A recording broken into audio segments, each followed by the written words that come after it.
This is Atlantic Television Network Global News at 9 p.m. First, the headlines. PDP protests against October 5th local government election. Militants IED kills police officers. Tinubu submits 4 bills to National Assembly. NIMC stops data modifications in outlets. South African farmer kills 2 women. Lionel Messi wins 46th trophy. Ashake fights bodyguard in Dublin.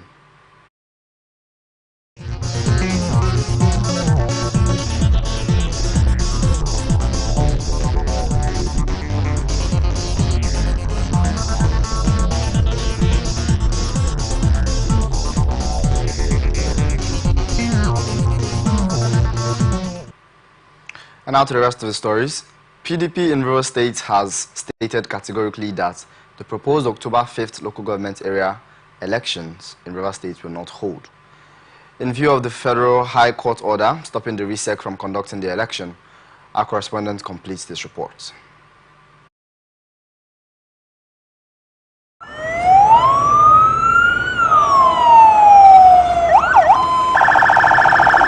People's Democratic Party in River State on Thursday, the 3rd of October 2024, staged a walk in Port Harcourt to express their displeasure over the purported October 5th local government election in the state.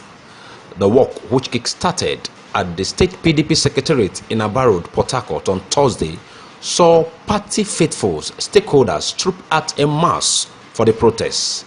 The protest was led by the River State PDP chairman, Aaron Chukwuemeka, along with party chieftains and PDP supporters, amongst others.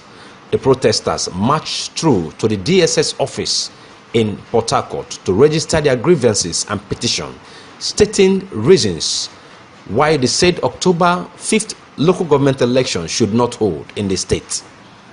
We are members of People's Democratic Party, heavily led by my humble self, the state chairman of our party, Honorable Chukwuemeka Aaron. We as law-abiding citizens and people that believe in rule of law, there was a court judgment on the 30th of September restraining the RISEC not to conduct the election. Reasons being that they never complied to the laws of that election. And then restraining the security agencies, restraining INEC not to give them voters register. And we as a party, we have also agreed to comply to those orders that were the judgment that was given not to participate in that election. But our own problem why we came this one is that no man is bigger than the law. This order must be obeyed by the state government and the RISEC. Peace to reign in River State. We want to beg you that you talk to them, tell them that we don't want problem in River State, we need peace in River State. So let there be no election. The walk was further extended to the police headquarters at Moscow Road, where the state party chairman addressed party faithfuls. Honorable Aaron Chukwuemeka stated that the Federal High Court order stopping RISEC from conducting the LGA election must be obeyed. He further urged party faithfuls in River State to be law-abiding while they go about their daily activities. We have also gone to the police to express our grievances, to let them know that we are people that believe in equity, justice, we believe in rule of law, we are law-abiding citizens. We have told the police that we must obey court judgment. Bam!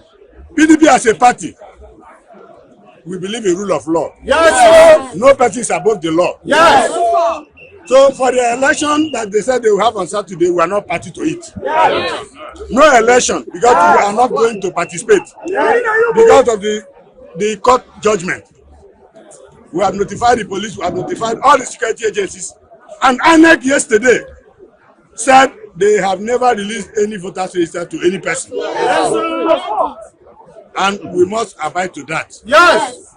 Ajerun was Samuel, ATM News, Port Harcourt.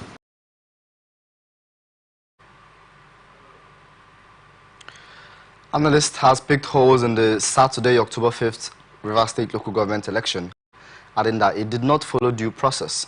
Speaking on Atlantic Television Network program, Open Conversation, Public affairs analyst Ambassador Akie, said although it is right to organize the local government poll, but the right steps should be taken to properly fix the election. A democratically elected council, but with what we see and read, that the Independent National Electoral Commission ought to have released the voters register as part of the legal or constitutional requirement according to the Electoral Act. That has not been done by what the INEC is presenting to us. And if that be the case, the big question in my mind is why the hurriedness? Why the rush? I want to believe that in as much as we need to conduct the local government elections, the processes needs to be followed so that we don't have lapses, we don't have court litigations. A second analyst, Chizinyo Masila, on his own part, said the voter register in RISEC possession is not authentic and should not be used for the election to avoid invalidation. Document of INEC. Now, I like to say this. The man came here, the RISEC said, using him now as specification of the RISEC, he said, no, we have, and they also admitted that what they have is 2023. That's why I want to build my foundation. They have 2023 election, assuming again without conceding that it was INEC that gave the 2023 election. And I said, even if INEC conducted election, even if INEC is conducting election and there was election, assuming and God forbid, no, why would I say God forbid? If anything happens and SIM is moved now and there's an election to be conducted, I am telling you that INEC will publish a new register. The reason is simple. My daughter just became 18 this year. All right. And she has gone to register in INEC. And so the reason why they said 90 days to the release of the timetable, not even the election, 90 days to the release of the timetable, meaning that for a timetable to be even released, meaning that you have to even give them their timetable. This is coming after the Independent National Electoral Commission INEC has denied providing the voters register to the Rivers State Independent Electoral Commission RISEC for the upcoming local government election scheduled in October 5th. Police Service Commission has redeployed 4 commissioners of police to head various state commands. The officers affected are Abaniwanda Olufemi, Peter Okpara, Gyongon Grima, and Mustafa Bala. And this marks the 4th time within the month that commissioners of police have been reassigned to different commands. A statement by the PSC, which is the Police Service Commission, on September 14th, Okpara was posted to the Federal Capital Territory Command and was preparing to assume the role when another directive from the force headquarters on September 19 instructed him to report to Delta State Command instead, and was replaced by Tunji Disu, who has yet to assume duties as the FCT Command. When contacted on why Disu had not resumed, the FCT Command spokesperson Josephine Ade declined comment, while from Delta State, Okpara, in another statement by the PSC spokesperson Ike has been redeployed to Cross River State. And he said the present Katsina State Police Commissioner has been posted to River State, while Gyongon Grima from Nasarawa State has been redeployed to Kaduna State.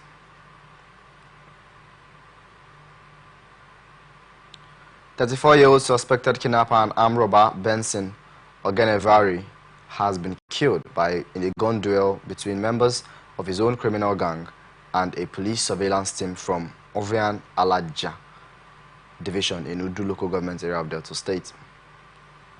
Other members of the criminal gang escaped with gunshot wounds, according to a statement by the Delta State Police Command signed by Public Relations Officer SP Bright Edafe. Said the DPO Ovian Alaja division, CSP Bulus Musa, led the surveillance team to the division and embarked on a sting operation at the hideout of the suspect, Benson Ogenevari, 34 years, located at Oriokbe in Okbe local government area, where the suspect and his gang members engaged the police in a fierce gun duel. The statement also said, during the gun duel, the police overpowered the suspects, while some of them escaped with various degrees of gunshot injuries, while the said Benson was arrested and with severe gunshot injuries. Suspected gunmen have abducted a couple identified as Mr. and Mrs. Enebo in Fugar as at the administrative headquarters of Etsaku, Central Local Government Area of Edo State. Eyewitness said the suspected kidnappers also abducted one person whose identity was yet to be ascertained at press time. The public relations officer of the Edo State Police Command, SP Moses Yamu, who confirmed the incident, said operatives of the command were combing the bush since the incident took place to ensure that victims were released unhurt. The victims were returning to their village after attending an event, and one of the victims escaped from captivity in the process of moving them from one location to another, leaving the couple of kidnappers then, while hunters of the area were currently combing the bush with a view to rescuing the victims. Leader of the PDP in Edo State marched on the office of the INEC in Benin to protest against the outcome of the September 21st governorship election in the state. INEC declared that the APC Senator Monday Okwebolo winner of the election, but the PDP has since rejected the poll results, which it alleged were manipulated. Reacting, the state publicity secretary of the APC, Peter Owade Igigbinge, said no amount of protest would change the result of the election, while urging the PDP to approach the tribunal if they were with convincing evidence. Abia State Governor Alex Oti has expressed the willingness to work with regional and international development partners to achieve the agenda of his government in building solid infrastructure in the state.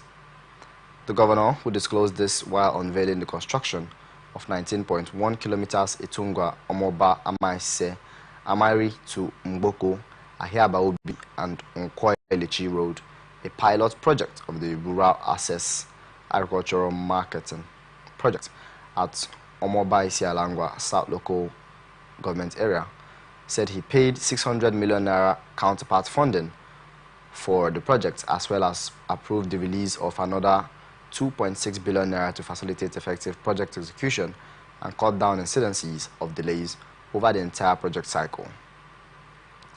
He said the 19-kilometer stretch of road is only a pilot phase of the project in the state that announced that before the end of the year, more contracts for road construction will be awarded, ending up to 256 kilometers spread in different parts of the state. The governor will describe the project as an integrated infrastructure development framework set up to stimulate economic transformation in all rural communities, adding that the project would include building roads to traverse through major agricultural zones and markets. According to him, the target of his administration in the project is to build a broad economic system that runs to the productive energy of the people, adding that food insecurity, unemployment, poverty, and a rising tide of rural-urban migration are proof that the agricultural value chain has not been given the pride of place it deserves in the state.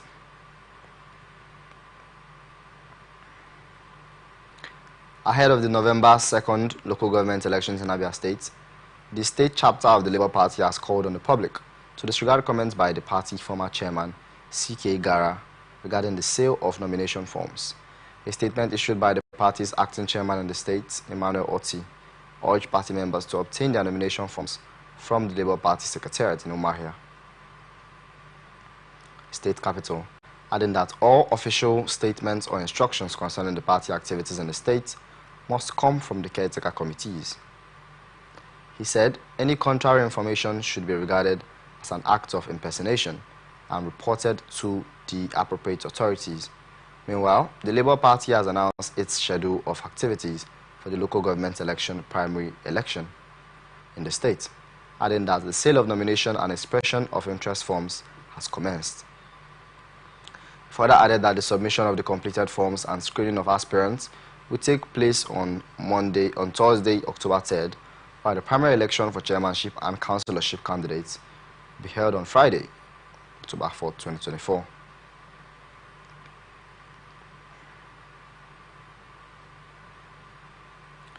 Abia State Police Command has confirmed the beheading of an elderly man, Jacob Udo, and his wife, Comfort Udo, in Bende, local government area of the state. The State Police Public Relations Officer ASP Maureen Chinaka confirmed this in a statement titled "The Alleged Murder of a Couple in Bende" on Thursday. She said the crime scene had been visited and exhibits recovered and the bodies deposited at the mortuary while investigations is ongoing, adding that the couple, both traders, were murdered in their homes in Etiti Ulo, Bende, on Tuesday night by unknown assailants. Reacting, the Deputy Speaker of the House of Representatives, Benjamin Kalu, who represents Bende Federal Constituency, condemned the gruesome acts. A statement released through his Chief Press Secretary, Livinus Nwabuigo Kalu, expressed his sympathies to the victims' families, calling the act horrific and senseless, and urged the state government and law enforcement agencies to conduct a thorough investigation to apprehend the perpetrators. Governor Hope Uzodinma of Imo State has appointed in acting capacity the immediate past permanent secretary of the Ministry of Special Duties, Chikodi Emenalom, as the new head of civil service in the state. A statement by the governor's chief press secretary, Oguike Nwachukwu, the acting head of service, comes into our office with the new experience gathered over the years from different ministries since joining the Imo State Civil Service in 1990 as an information officer. The governor urged her to bring her wealth of experience in the service to bear in the discharge of her duties, adding that Emenalom's appointment is with immediate effect. 2 police operatives have been killed by unidentified gunmen in Urago, a community in Nnewi North local government area of Anambra State. The tragic incident occurred in the early hours of Thursday while the officers were on investigation duties. Eyewitnesses said the assailants launched a surprise attack on the police officers, leading to a fierce gun battle, and later hauled an improvised explosive device on the police team, which exploded, killing 2 officers instantly. Confirming the incident, the spokesman of the Anambra State Police Command, SP Tochukwu Ikenga, said a manhunt for the attackers had commenced and assured the public that the command has committed to bringing the perpetrators to justice. He urged members of the public, especially eyewitnesses, to assist the police with any relevant information that could aid the ongoing operation. Lagos State government says it has received a €120 million support fund from the Dutch government to support its waste-to-energy project in partnership with Dutch firm Harvest Waste Consortium. The Commissioner for Environment and Water Resources, Tokumbo Wahab, who disclosed this in a post on X.com, said the project will convert part of Lagos waste into electricity at the decommissioned Ekpe landfill, processing 2,500 to 3,000 tons of waste daily out of the 13,000 tons generated in the state. He also said the waste-to-energy project with the Dutch company Harvest Waste is backed by the Dutch government to tune of about €120 million. And Lagos State government is actively decommissioning several landfills to make space for the new waste management project with foreign private companies, including the Jospong Group and the Closing the Loop. Last year, the Lagos State Waste Management Authority revealed that it was partnering with C40 and G-Orbit Enterprise in efforts to convert organic waste into biogas, which is used for electricity generation, and has partnered with C40 and G-Orbit Enterprise to transform waste-to-energy feasibility study involving the conversion of organic waste generating from markets into biogas used for electricity. Osun State, in a bid to ensure transparency and accountability in the Hajj processing, the state governor of Osun State, Ademola Adeleke, has approved the opening of a registration portal for intending pilgrims for 2025 Hajj operations. A statement issued by the Commissioner for Home Affairs, Adirigbegbe Rashid, disclosed that the governor approved the online registration for both the Muslims and Christian Pilgrims Board. An adopted process will ensure transparency and accountability in the upcoming Hajj process. The statement also said the governor is concerned about the accountability and transparency in government dealings, and with his determination to ensure value for money expended by individuals or groups minimizes personal conduct and contact with intending pilgrims registration.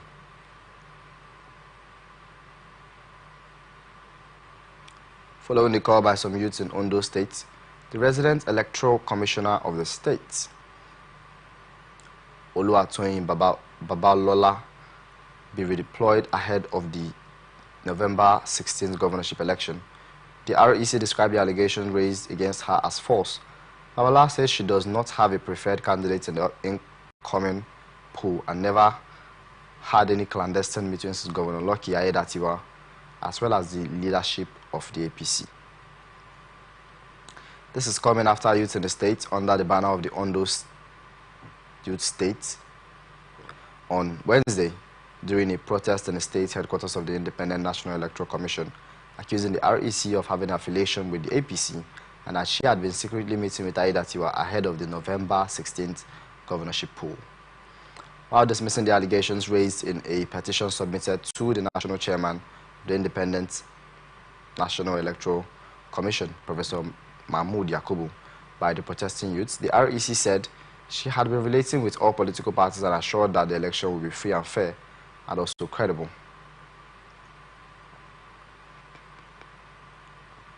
A different story, 6 people, including 2 soldiers, have been confirmed killed during Tuesday's attacks in Eguma community in Agatu, local government area of Benue State, by armed suspects in the Fulani headsmen. According to eyewitnesses, soldiers deployed to the area refused to respond to the invaders' attack, while the gunmen later attacked the soldiers' base after attacking the community, and the bandits took 4 of the soldiers' motorcycles and killed 2 of them. Caretaker Committee Chairman of the Agatu LGC has drawn the attention of the state government to the attack and are still waiting for them to do the needful so as to avert further attacks. When contacted, the police public relations officer said in a text message he doesn't have the report. Benue State Governor Hyacinth Alia on Friday, October 4th, declared it as a work-free day ahead of the October 5th local government elections in the state. The governor will disclose this in a statement by his chief press secretary, Terso Kula Imakodi, said the work-free day was to give the electorate the opportunity to travel to their respective local government areas to exercise their franchise. Alia stressed the importance of active participation in the electoral process and encouraged all citizens to take advantage of the work-free day to exercise their civic duty, while expressing confidence that with the right commitment and participation, the elections would be conducted smoothly and fairly. The governor also urged all public and private sector organizations to support the initiative by allowing their employees to do likewise, and charged the citizens to prioritize peaceful and conduct and collaboration during the elections by reinforcing the need for unity and cooperation amongst all parties involved. In Kebbi State, Idris Nasir, the governor, has handed over Toyota Land Cruiser vehicles to 4 first-class emirs in the state. At the handing over held in Benin, Kebbi, the state capital, Idris said the donation was in recognition of the role of emirs as facilitators of peace, security, and development.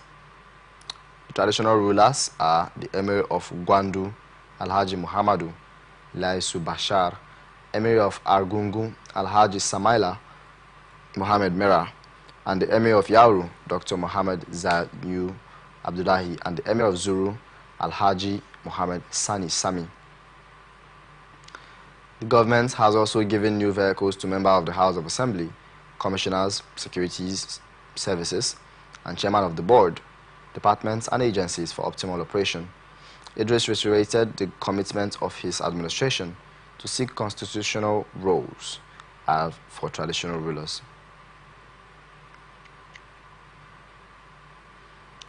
Kano State High Court has fixed October 10, 2024 for ruling in an interlocutory application seeking to restrain the 15th Emir of Kano, Aminu Ado Bayero, from renovating the Nasarawa Mini Palace located along the States Road. Bayero had been staying in the Nasarawa Mini Palace since his deposition on May 25, 2024. The applicants are the Kano State Government, the Attorney General of Kano, and the Kano Emirate Council, while the sole respondent is the deposed Emir Alhaji Aminu Ado Bayero. The applicants, through their counsel, Rowanu Omar SAN, filed a motion ex parte dated September 12, seeking a court order to restrain Ado Bayero from renovating the Nasarawa Mini Palace.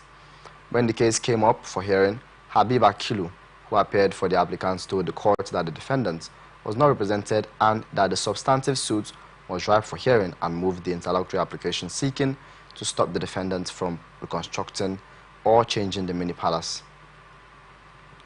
The presiding judge and chief judge of Kano State, Justice DJ Abuki, adjourned the matter until October 10, 2024, for ruling and mentioned the substantive suit after he had ordered that all processes should be pasted on the notice board of the court.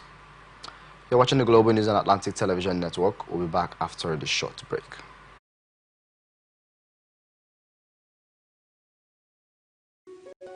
The people of Maiduguri need your help. A catastrophic flood has engulfed the city, leaving over 1 million residents stranded and fighting for survival. Entire communities are submerged, with people trapped inside homes and on rooftops cut off from food, clean drinking water, and essential supplies. Health experts are warning of a potential outbreak of deadly diseases, and medical facilities are out of commission. The situation is dire. Helicopters, boats, and high-riding trucks capable of navigating the treacherous, waterlogged areas are urgently required to reach the countless men, women, and children still awaiting rescue. The Nigerian media is issuing a desperate plea to the government, humanitarian organizations, international actors, and citizens across the nation. Step in now, before it's too late. For more information on how you can help, contact Professor Usman A. Tar, the Honorable Commissioner for Information and Internal Security, Borno State, on 0809-233-3955. Every second counts. This is powered by Atlantic Television Network.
Welcome back. This is the Global News on Atlantic Television Network. Now to the rest of our stories. President Bola Tinubu has submitted the tax reforms bill in the House of Representatives, saying that it aligns with the renewed hope agenda for his administration. In a letter read by the Speaker, Honorable Tajuddin Abbas, on the floor of the House during plenary, Honorable Abbas said President Tinubu solicited for expedite consideration of the bills. According to President Bola Tinubu's letter, the proposed tax reform bill presents substantial benefits to the present administration's fiscal reforms that will enhance taxpayer compliance and boost socio-economic development in Nigeria. President Tinubu said if the bills are passed into law, it will encourage and attract more investments in Nigeria.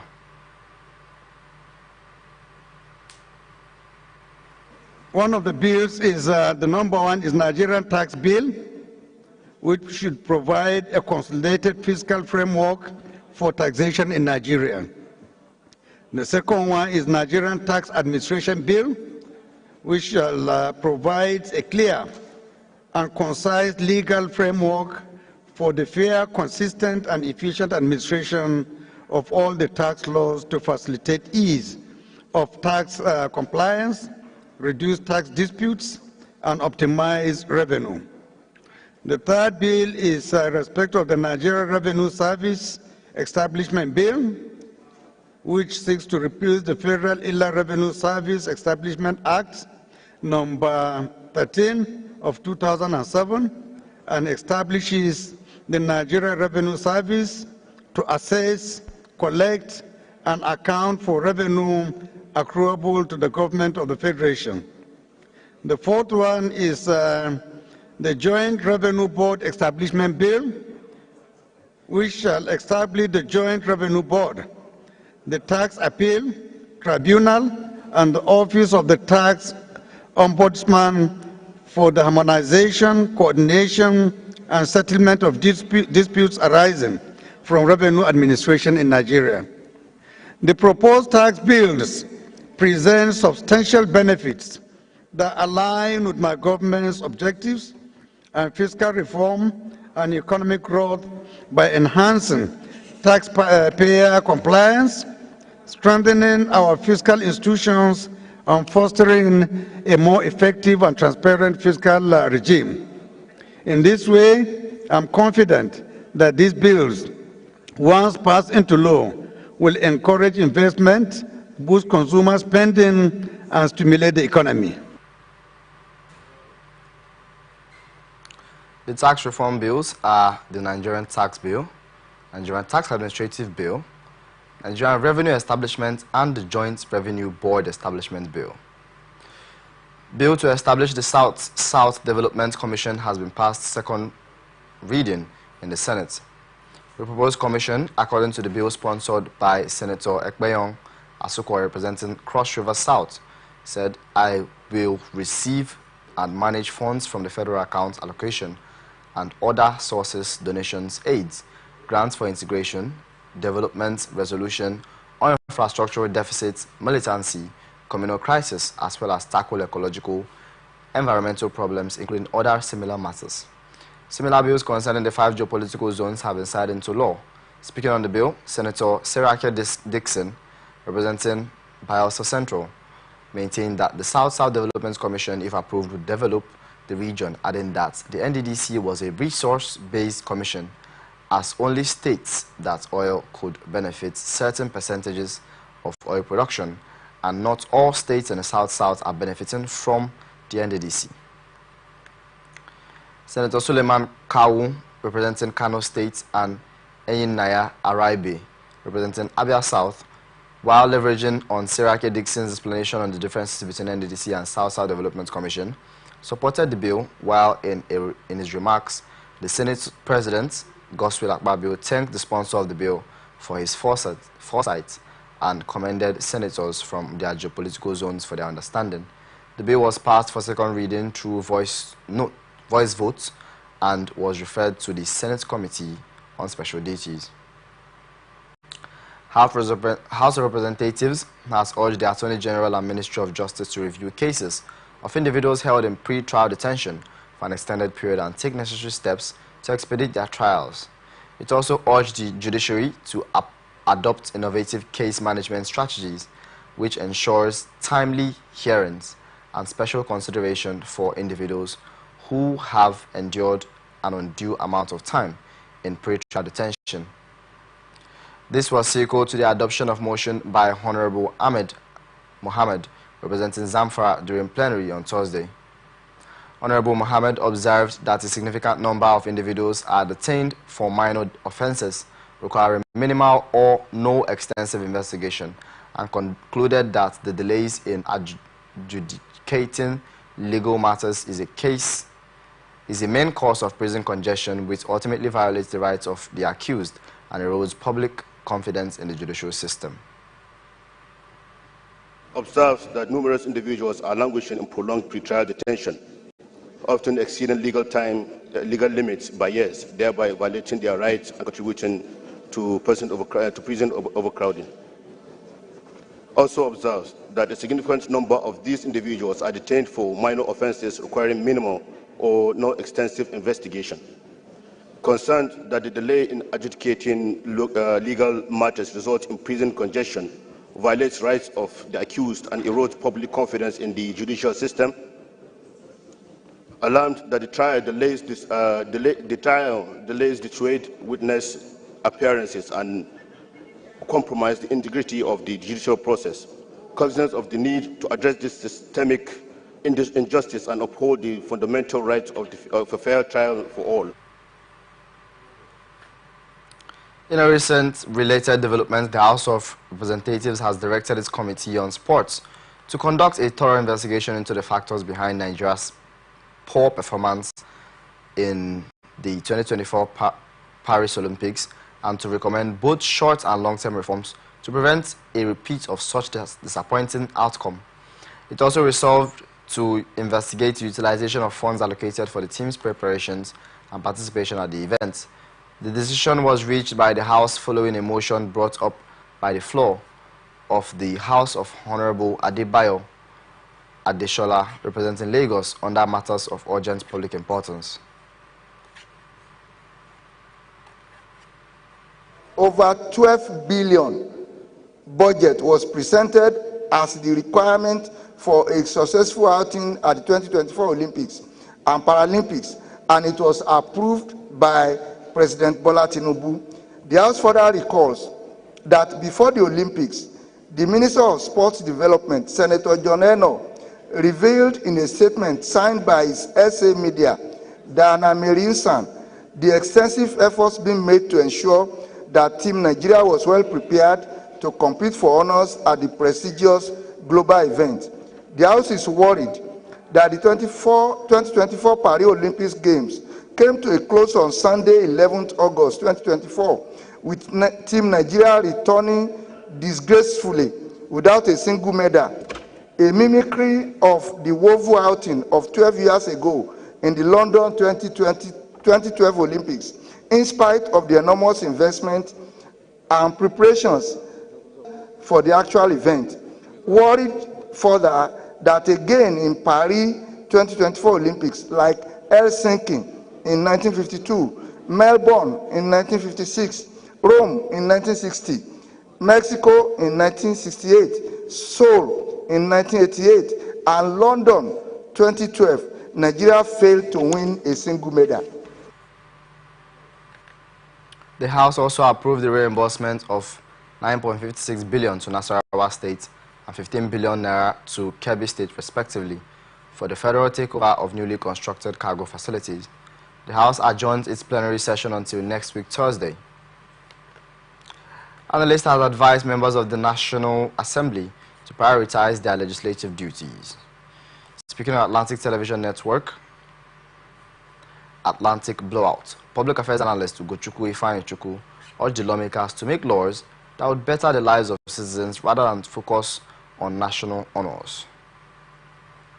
Taken by the NSAS protests, when all of them ran away from the country. So when they are being sarcastic about honors and titles, these are just mere titles that doesn't put food on the table of Nigerians. mere titles that don't even add anything to governance. We are talking about good governance. We are talking about people to speak up. All I know is that whatever argument they are doing is in line, but they should also you agree that the argument is in line? Yes, it's in line. Even though you say it's laughable. Yes, it's laughable because this is not one Nigerians are expecting to come out. On his part, Mufasa Amosan opined that sequel of the economic hardship engulfing the country, the president should introduce policies that would cushion the sufferings of the masses. They were passing through today. Even people were sort of disappointed when the president had to mention it in his Independence Day broadcast that so and so has been conferred. What they do, we don't care about who gets what and why. Why should that even be the major concern of our leaders? Now that what we are clamoring on as a people is, let us see how to get most of our moribund industries working, especially the refineries. Nigeria is a sole importer of everything, including food. A bag of rice currently, as we speak, is over 100,000. We're talking about This comes after the House of Representatives on Wednesday reject the Commander of the Federal Republic honor announced by the President Bola Ahmed Tinubu in Independence Anniversary speech to be conferred on the Speaker of the House, Tajuddin Abbas.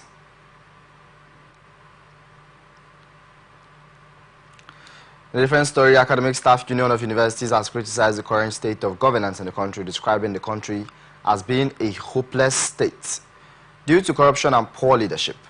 ASU President Professor Emmanuel Sodeke, who disclosed this in a statement of the 2024 edition of the ASU State of the Nation Conference held in Abuja, warned that government's system in Nigeria, which he claimed is controlled by foreign interests and only benefits a select few, must be overhauled.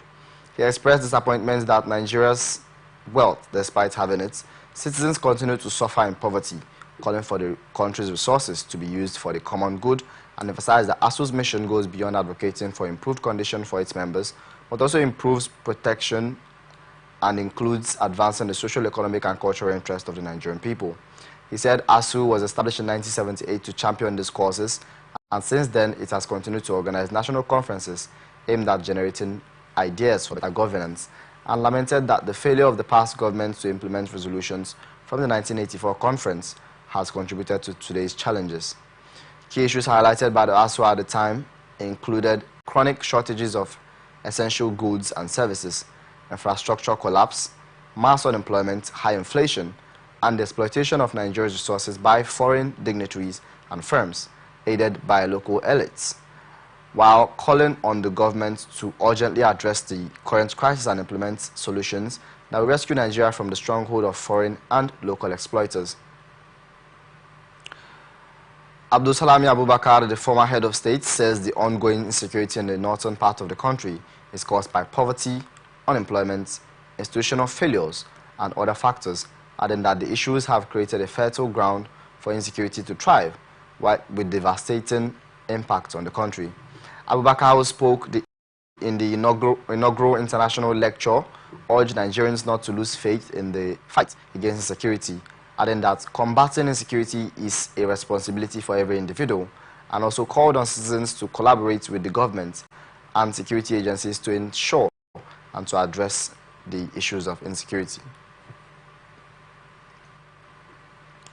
The Minister of Information and National Orientation, Mohammed Idris, said the country has been vulnerable to conflict due to its shared borders with several Sahelian countries, adding that the country is winning the war against insecurity. Chief of Defense Staff General Christopher Musa also said the Sahel region has, over the last decade and a half, become synonymous to instability, violence, and insecurity, which attracted the rise of insurgent groups such as Boko Haram and ISWAP to spread a violent extremism, human trafficking, and illegal arms proliferation. He said insecurity did not emerge in a vacuum and traced its roots to the combination of local and global factors, including poor governance, economic marginalization, climate change, economic tensions, and the spillover effects of conflicts in North Africa, and the border Middle East. Katsina State High Court has dismissed a suit seeking to remove Umar Ila Damagun as the national chairman of the People's Democratic Party. The suit filed by Ibrahim Musa, a member of the PDP, challenged Damagun's appointment, arguing that the replacement of former national chairman Dr. Irocha Ayu was unconstitutional. Musa contended that Ayu's successor should have been chosen from the north-central geopolitical zone, the region where Ayu hails from. But Justice Abdullahi Bawa Faskari dismissed the case, ruling that the matter falls under the internal affairs of the party. The judge held that the matter is beyond the court's jurisdiction, and in ruling, he upheld the preliminary objection raised by the first and second defendants, declaring the case not justiciable, as it pertains solely to party matters. Former Governor of Taraba State, Darius Ishaku, has admitted to the bail on the sum of 150 million naira by the Federal Capital Territory High Court in the alleged 27 billion fraud charged brought against him by the federal government. The former governor was granted the bail by Justice Silvanus Orji and two sureties in the same amount, adding that one of the two sureties must be a federal government employee of the rank of director, and the two sureties must be residents of the FCT with their house addresses to be verified by the registrar of the court. Besides, Justice Orji barred the former governor and his co-defendant Bello Hero for traveling out of the country except with the permission of the court. The EFCC, through its counsel Rotimi Jacobs, did not oppose the bail, while the EFCC had on its own granted Ishaku administrative bail. Justice Oriji, after granting the bail, fixed November 4th, 5th and 13th for commencement of trial in the alleged fraud. High Court of Federal Capital Territory in Maitama has issued a public summons against former Kogi State Governor Yahaya Bello, ordering him to appear in court for his arraignment scheduled for October 24, 2024. Bello is to be arraigned alongside two co-defendants, Omar Oricha and Abdusalami Hudu, in connection with 16 fresh charges brought against them by the EFCC. The former governor had previously been declared wanted after Justice Emeka Nwite of the Federal High Court in Abuja issued an arrest warrant for him on April 17th, and Bello is already facing 19 charges related to money laundering and misappropriation of 80 billion naira before Justice Nwite's court, but has failed to appear for his arraignment on 5 separate occasions.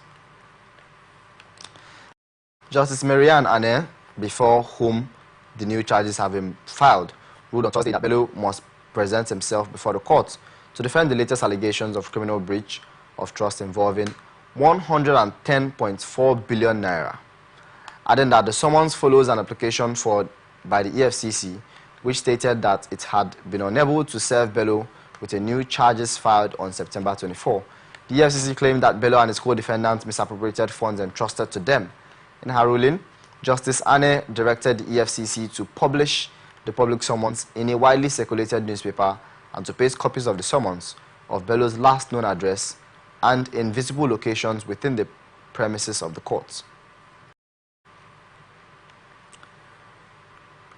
The ICPC has recovered 13 billion naira in diverted public funds in September alone.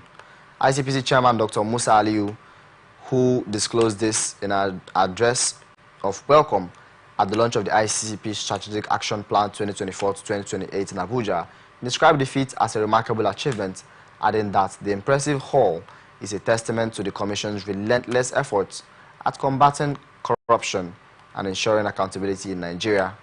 Aliyu said the Commission was also developing a specialized curriculum aimed at ensuring and enhancing enforcement capacity of ICPC personnel, stressing that approach ensures the state governments are equipped with the tools, knowledge and resources necessary to effectively combat corruption at the local level. The ICPC chairman recalled that the Commission successfully held a conference with State Attorneys General in September, adding that in response to the findings from the 3rd National Corruption Survey, the Commission had intensified efforts to broaden the reach of the anti-corruption campaign by actively engaging citizens civil society, and the media.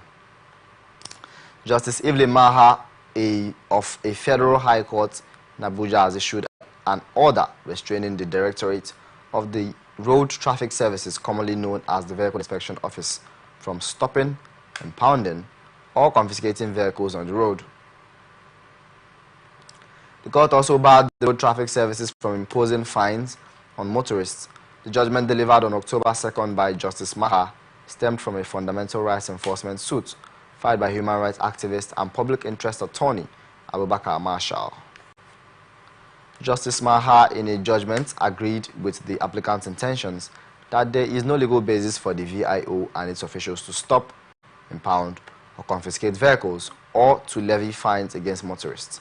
Marshall, in his originating motion on notice, among others, had asked the court for a declaration that the first to fourth respondent under the control of the fifth respondent hearing are not empowered by the law to start or status to stop, impound, or confiscate the vehicles of motorists or impose fines on motorists, and doing so is wrongful, oppressive, and unlawful as it violates the fundamental human rights of such motorists to fair hearing, freedom, and presumption of innocence, and therefore unlawful virtue by section of the law and the African Charter of Human and People's Rights.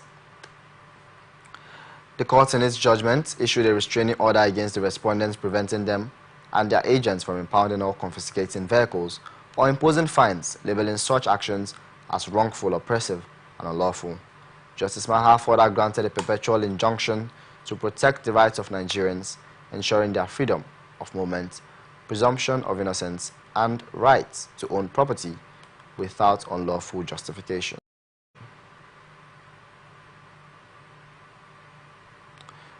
The Economic Committee of West African States Heads of States is planning to institute a 5,000-man kinetic force to tackle terrorism in the region. This is as the regional bloc disclosed that 1605 terrorists have been recorded between January and August 2024 in West Africa, at a total of 6,900 fatalities. The president of the ECOWAS Commission, Omar Toye, who disclosed this in Abuja, said in 2023, a total of 3,500 terrorist attacks were recorded in the region, and the attacks affected 2,000 people in Burkina Faso, while over 1,000 in Mali and 500 in Niger. He also said a disaggregation of the data shows that Burkina Faso had the highest number of food insecure people, close to 2.2 million, followed by Niger of 1.9 million and Mali of 800,000. On to the business news this evening, where former acting governor of the Central Bank of Nigeria, Folashodun Shonubi, told Justice Marian Ane of the Federal Capital Territory High Court in Maitama, Abuja, that intrigues and politics were involved in the Naira redesign exercise carried out by Emefiele in 2022. Shonubi, who served as the Deputy Governor of Operations before his appointment as acting CBN Governor and is now retired, appeared in court as a witness in the trial against ex-CBN Governor Godwin Emefiele, adding that the redesigned Naira notes released by the CBN under Emefiele were different from what the ex-President Muhammadu Buhari approved. While responding to questions from Emefiele's lawyer, Olalekon Ojo, Shonubi said that the late 2022 Naira redesign exercise ahead of the 2022 general elections was fraught with politics and did not elaborate on what the intrigues and politics entailed. When asked if there was indeed presidential approval for the Naira redesign, the witness said Emefiele presented a document during one of the CBN committee meetings with governors, which contained the signature of the president. He explained that the standard procedures require the Currency Management Department of the CBN to make a recommendation for the redesign, and a deputy governor of the Apex Bank, Shonubi, said he was a member of both the COG and CBN board, and alleged that Emefiele disregarded a recommendation made in early 2021 by the Currency Department for a Naira redesign. Following his testimony, the court adjourned the case until October 9th for further hearing.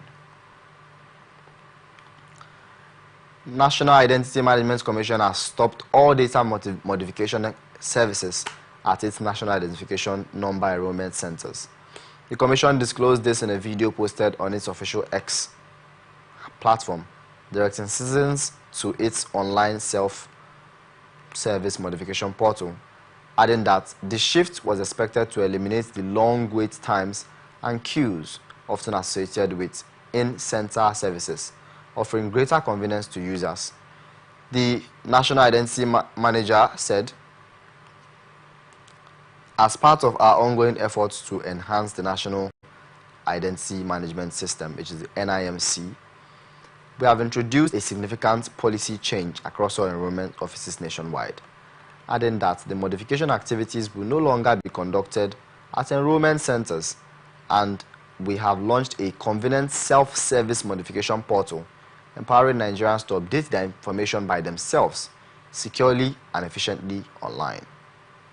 NIMC outlined the benefits of the new portal, which aimed to streamline the identity process and to update by allowing Nigerians to modify their own information remotely, adding that the self-service portal was redesigned with enhanced security features to safeguard personal data.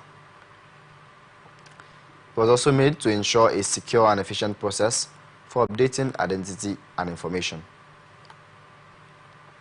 Meanwhile, the Commission's Director General, Abisoke Koka Odusote, disclosed last month that the number of NINs had increased to 110 million, a 2.39% increase from the 107 million that was recorded at the end of May 2024.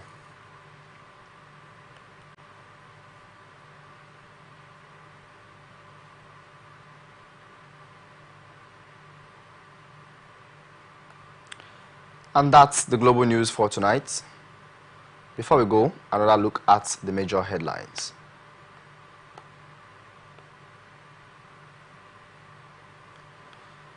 PDP protests against October 5th local government election. Militant IED kills police officers. Tinubu submits 4 bills to National Assembly. NIMC stops data modifications in outlets. South African farmer kills 2 women. Lionel Messi wins 46th trophy. Ashake fights bodyguard in Dublin. I am David Obasi, thanking you so far for watching the news and staying with us. You can follow us on our social media platforms, Atlantic TV Net at Twitter, Facebook and YouTube at Atlantic Television Network, Instagram Atlantic TV Network. Peace and unity are the pathways to progress. Thank you for staying with us.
The people of Maiduguri need your help.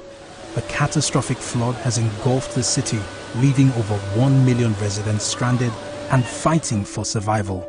Entire communities are submerged, with people trapped inside homes and on rooftops cut off from food, clean drinking water, and essential supplies. Health experts are warning of a potential outbreak of deadly diseases, and medical facilities are out of commission. The situation is dire. Helicopters, boats, and high-riding trucks capable of navigating the treacherous, waterlogged areas are urgently required to reach the countless men, women, and children still awaiting rescue. The Nigerian media is issuing a desperate plea to the government, humanitarian organizations, international actors, and citizens across the nation. Step in now, before it's too late. For more information on how you can help, contact Professor Usman A. Tar, the Honorable Commissioner for Information and Internal Security, Borno State, on 0809-233-3955. Every second counts. This is powered by Atlantic Television Network.